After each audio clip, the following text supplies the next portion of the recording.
The Galactic Council had ruled the stars for longer than most civilizations could measure.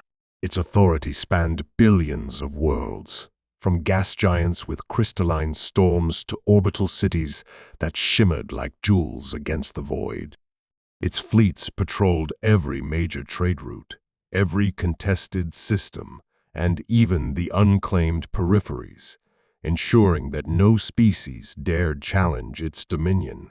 For millennia, species across the galaxy learned quickly that the Council's decrees were not mere suggestions. Obedience was demanded. Submission was required. Resistance was met with decisive, unrelenting firepower.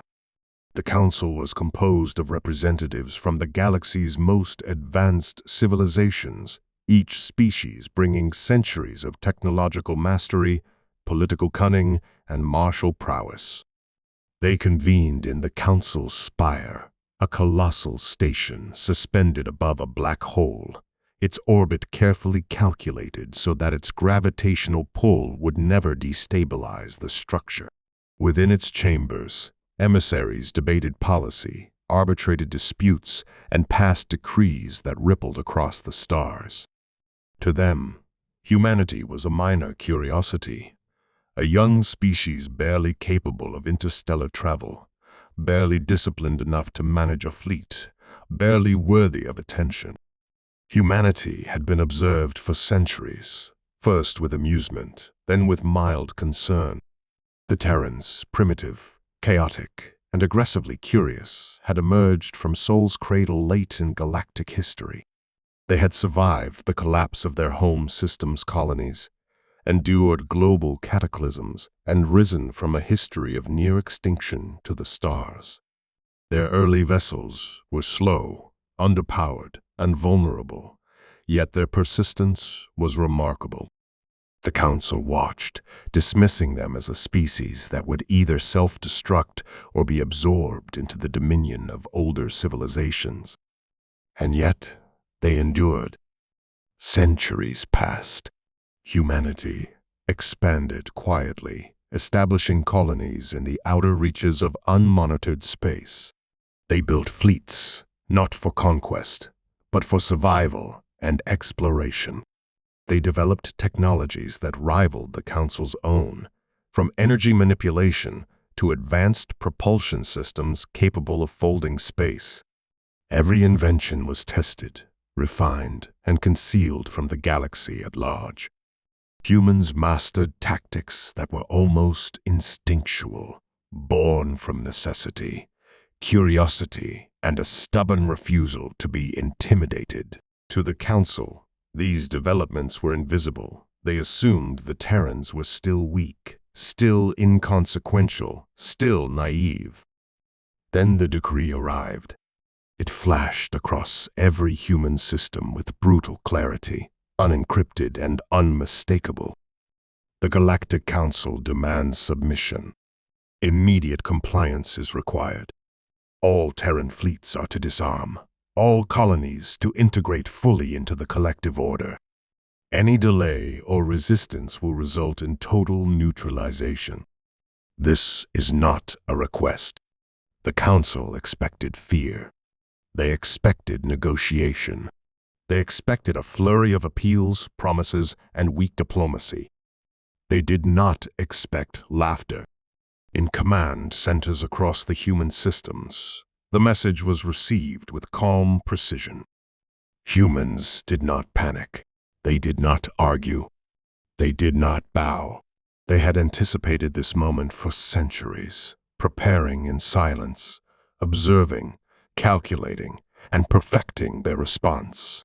Every fleet, every colony, every research station was ready. The ships that the Council assumed were outdated were not only armed, they were perfected. Shields were calibrated to withstand energies the Council considered impossible. Weapons were optimized to neutralize entire fleets with surgical accuracy. Their command systems were autonomous, adaptive, and able to predict enemy behavior before it occurred. Humans did not issue pleas or threats. They issued no ultimatums. They did not seek permission or approval. They waited. They studied the Council's fleets, monitored the response of its officers, and calculated the optimal moment to act. Every communication, every sensor sweep, every tactical simulation had been running for decades.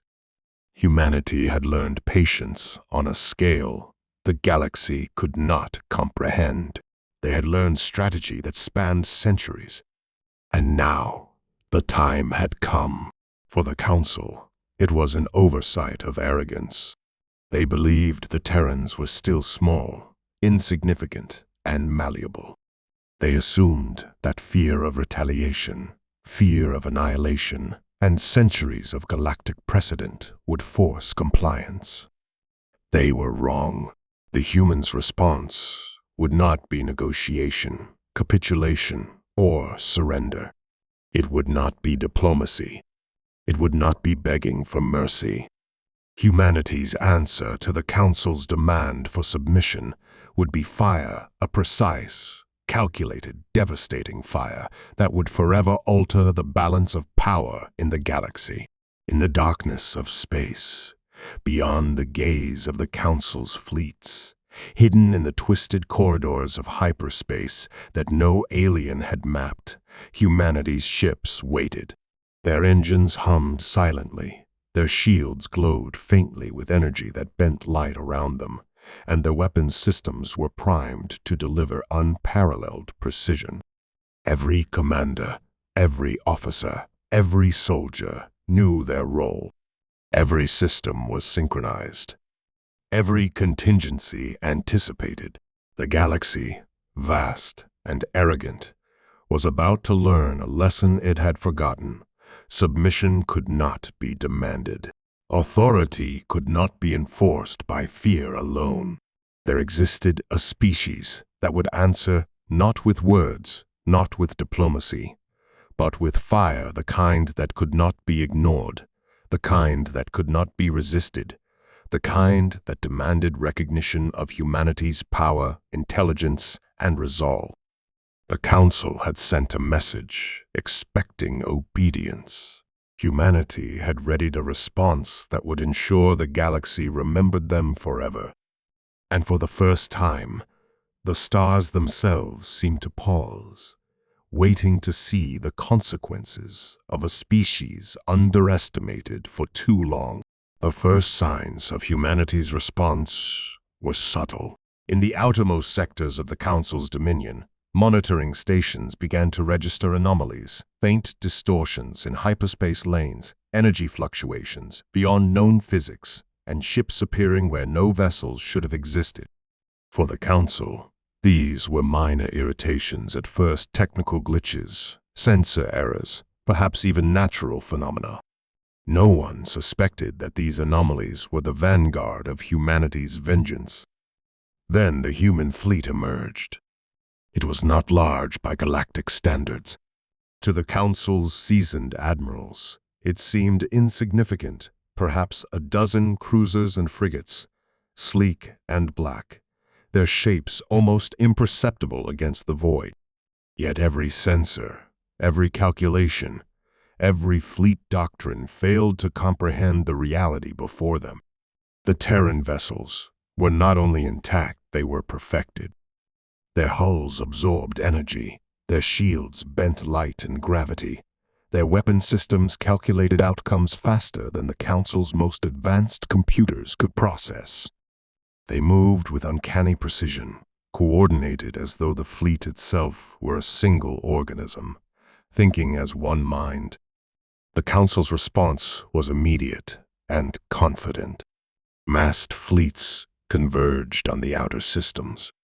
Hundreds of ships, from the smallest destroyers to colossal war dreadnoughts, turned toward the Terrans with a confidence born of centuries of dominance. Plasma beams lanced through the void. Graviton disruptors spun energy fields designed to crush ships from orbit. Ion cannons fired with relentless frequency, each strike intended to obliterate the intruders before they could respond. And yet, nothing worked. The first human ship effortlessly neutralized the incoming attack. Energy lances bent around it, dissipating harmlessly into space. Missiles stalled mid-flight, spinning lazily before vanishing into null space. The Council's own weapons, the apex of centuries of warfare. Every calculation, every predictive algorithm, every contingency the Council had relied upon for millennia crumbled instantly. The humans did not strike recklessly. They did not engage in chaotic battle. Their fleet moved with deliberate intent, targeting command centers, orbital weapons platforms, and sensor arrays. Each strike was surgical, each destruction precise. Civilian colonies remained untouched. Supply lines remained intact. Humanity's assault was not a frenzy of violence. It was a demonstration of controlled, calculated power. From the flagship, a voice transmitted across every Council communication channel, clear and unflinching. "You demanded submission. We respond with fire. Not to destroy life indiscriminately, not to claim dominion, but to demonstrate that strength without understanding is meaningless. We are not your subjects. We are not your slaves. We are humanity." The Council's war leaders were stunned. For the first time, they realized that fear alone could not bend these humans to their will. This was not a species to be intimidated by threats or by overwhelming numbers. The Terrans had waited, studied, and prepared. They had mastered technologies and tactics that the Council could not even conceptualize. Every strike from the humans was precise. Entire fleets were disabled without a single collateral casualty. Command stations were neutralized, their communications severed before they could coordinate a response. Orbital defense grids melted under energy discharges calculated to disarm rather than destroy. The galaxy had never witnessed a force that combined patience, intelligence, and power in such a devastatingly effective way. As the human fleet advanced deeper into Council space, the impact became clear. Isolated sectors, long considered loyal, began to hesitate in obeying orders. Officers who once commanded fleets of thousands paused, unsure if any resistance was possible. Panic began to ripple through the Council's command hierarchy. The humans had not only struck, they had destabilized the psychological foundation of the Council itself. Across the stars, the Council convened emergency meetings. Their most advanced strategists calculated outcomes, ran simulations, and projected contingencies. Every scenario ended in failure. Every prediction proved inadequate. Humanity had redefined the rules of engagement.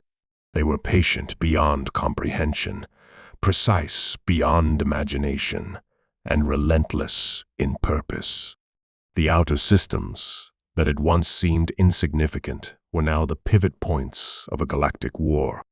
The Council had assumed submission would be automatic, that compliance would be instant, that humans would kneel.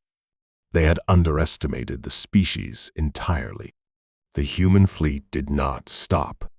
It moved systematically, eliminating threats with cold efficiency, neutralizing entire strike groups without loss of life to unintended targets. Every action demonstrated mastery.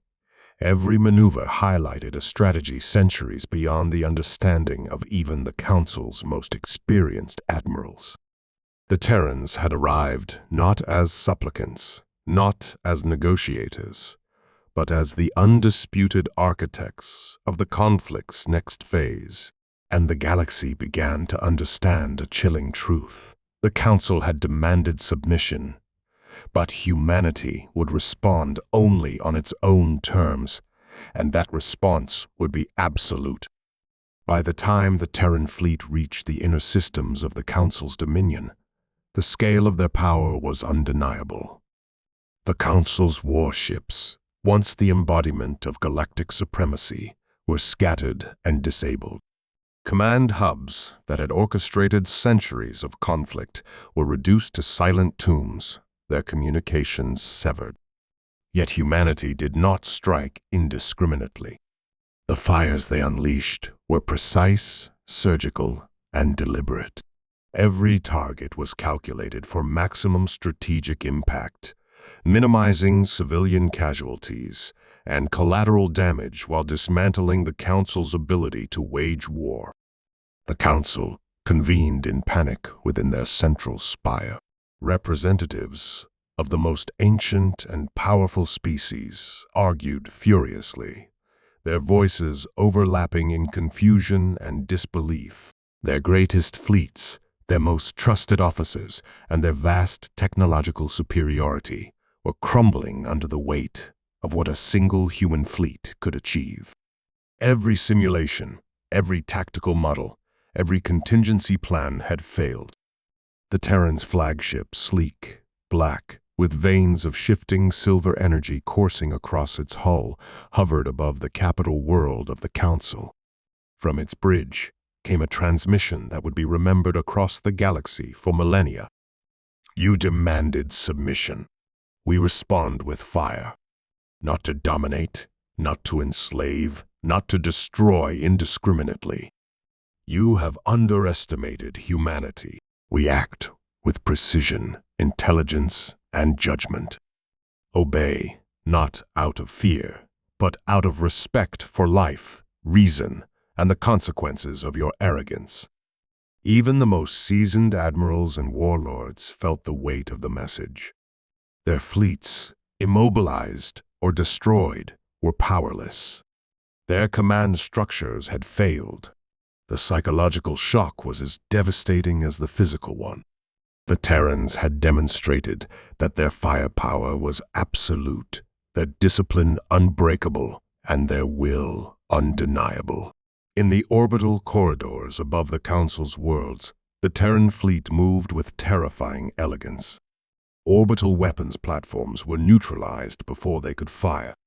Dockyards constructing super-heavy warships were disabled in moments, leaving cranes and hulls frozen mid-motion.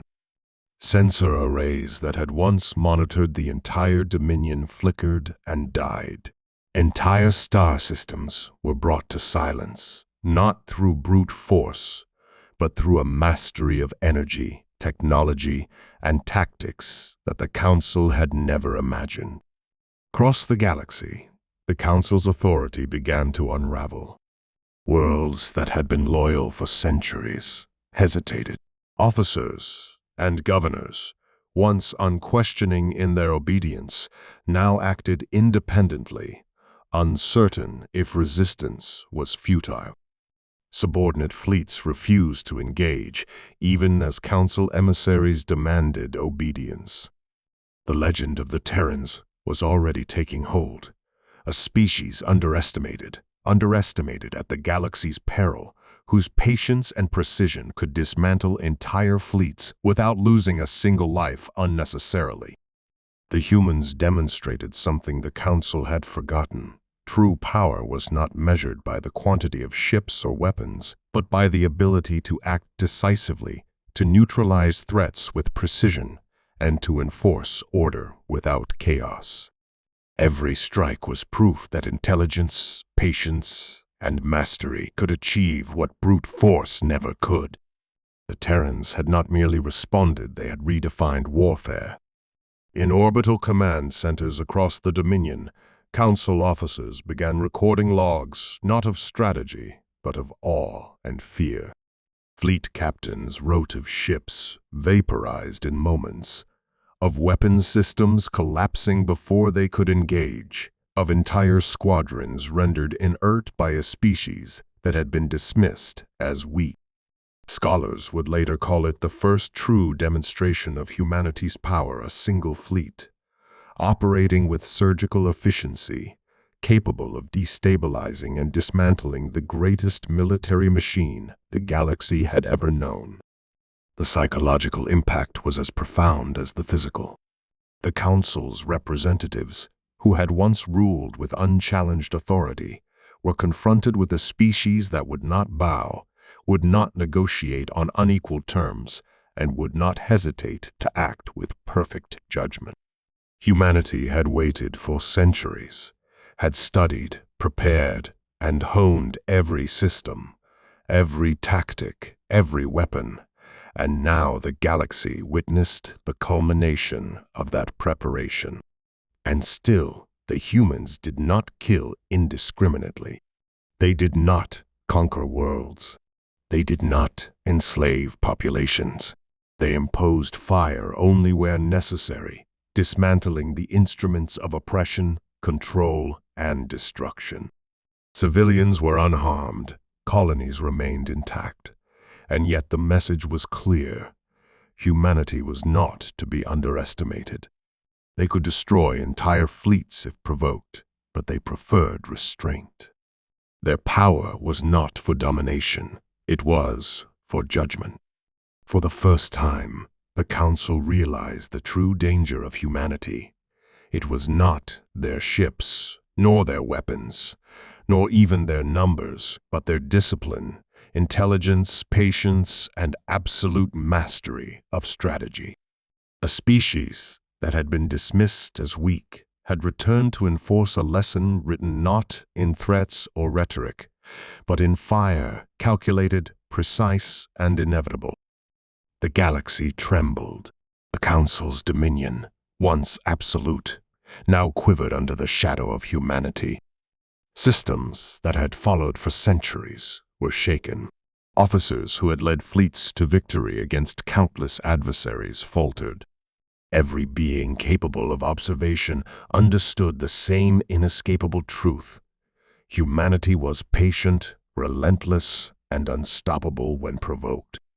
The Terrans had arrived, not merely to fight, they had arrived to correct a galaxy that had grown arrogant, complacent, and blind. Fire was their answer, and the Council now understood that the flames were only the beginning of a lesson that would reshape the stars forever. The Terran fleet did not slow. It moved through the inner systems of the Council's dominion with the quiet inevitability of a tidal wave, striking with precision that left the galaxy breathless. Entire armadas were neutralized before they could coordinate a response. Command ships that had directed wars for centuries were left powerless, their crews frozen in shock as systems failed one by one. In the space above the capital world of the Council, the flagship hovered like a dark sentinel, its hull reflecting the fractured light of distant stars. The Council convened an emergency session in the spire of the black hole, the seat of their authority, but even there, panic had replaced order. Ambassadors shouted over one another, clawed at consoles, and tried to access contingency protocols, but the Terrans' influence had spread through every system faster than their oldest networks could track. Communications that had once relayed instant commands across billions of star systems were jammed, hijacked, or annihilated entirely. The Council's greatest minds had no answers. Their most brilliant strategists could only witness the unraveling of the dominion they had maintained for millennia. It became clear that this was not simply a military campaign, it was a paradigm shift. Systems that had long been loyal to the Council began to resist. Governors and officers, previously obedient to every decree, refused to act against the humans, recognizing the futility of resistance. Trade networks, once under the Council's control, rerouted themselves to avoid engagement with Terran forces. Civilian populations, seeing the precision and restraint of humanity, began whispering of hope where there had been only fear. The Terran flagship projected a message across the remaining Council networks, a declaration both calm and devastating. We are not here to dominate, to enslave, or to annihilate. We are here to restore balance. Your fleets, your command structures, your system's tools of oppression will no longer dictate the course of the galaxy. Stand down. Adapt. Respect life and reason. Persist in tyranny, and the fire will return. The psychological impact was catastrophic. Leaders of the Council's most powerful species were paralyzed by the realization that their centuries of control were irrelevant. Plans that had been considered foolproof crumbled in an instant. Every calculation made over generations had failed against a species that thought differently, acted differently, and waited for the perfect moment to assert its influence. In the orbital corridors of Council-controlled worlds, the Terran fleet moved with relentless efficiency. Weapons, platforms, factories, and command hubs were neutralized, often without a single loss of life among civilian population. Dockyards producing super-heavy warships were dismantled remotely, their components rendered inert. The Terrans did not kill indiscriminately. They disabled, they incapacitated, they reshaped the battlefield without surrendering their moral principle. Every fleet commander, every planetary governor soon understood the same truth. Humanity could annihilate entire armadas, yet chose to act only with necessity, precision, and judgment. They had turned the galaxy's greatest military machine into a collection of silent hulks, demonstrating that true strength lay not in destruction, but in the mastery of both power and restraint. For the first time, species across the galaxy recognized that submission to the Council was no longer a matter of inevitability. The Council's authority, which had governed billions of systems for millennia, had been shattered in a matter of days by a species that had once been dismissed as insignificant. The message was clear. Underestimating humans was a mistake the galaxy could never repeat. As the Terran fleet withdrew from the inner systems, leaving only the memory of fire and judgment, the Council's survivors faced the grim task of rebuilding. Their fleets were fractured, their influence diminished, and their control over the galaxy permanently questioned. Diplomats attempted to salvage treaties. Strategists attempted to recalculate responses. War academies retrained officers with cautionary tales of Terran precision. And through it all, the memory of the humans' deliberate, overwhelming power endured. The galaxy had been reminded that fear alone could no longer maintain order. Authority demanded respect, yes, but respect earned by intelligence, patience, and capability outweighed centuries of intimidation. Humanity had arrived, not to conquer, not to rule, but to enforce a lesson in both morality and power. And the Council had learned it the hard way. Even the most powerful empires could crumble when confronted by a force that combined restraint with absolute mastery. In the aftermath, historians would write volumes about the Terran intervention. Scholars would dissect every maneuver, every strike, every technological advancement. Philosophers would debate the ethics of a species that wielded immense power yet chose restraint. And every species, from the smallest colony to the largest empire, would carry the same truth in their minds. Humanity was patient, deliberate, and unstoppable when provoked. The fire had passed. The fleets were neutralized, the Council's authority shattered. Yet the humans had not lingered to conquer. They had acted with precision, leaving the galaxy alive but forever changed. And through every system, every fleet, every planet, the lesson was etched in memory. Submission demanded respect, and underestimation of humanity demanded consequences. With the Council's fleets fractured and their command structures dismantled, the Terran fleet did not linger. They had achieved what centuries of preparation had promised, what millennia of observation had guided them toward, and their task was complete.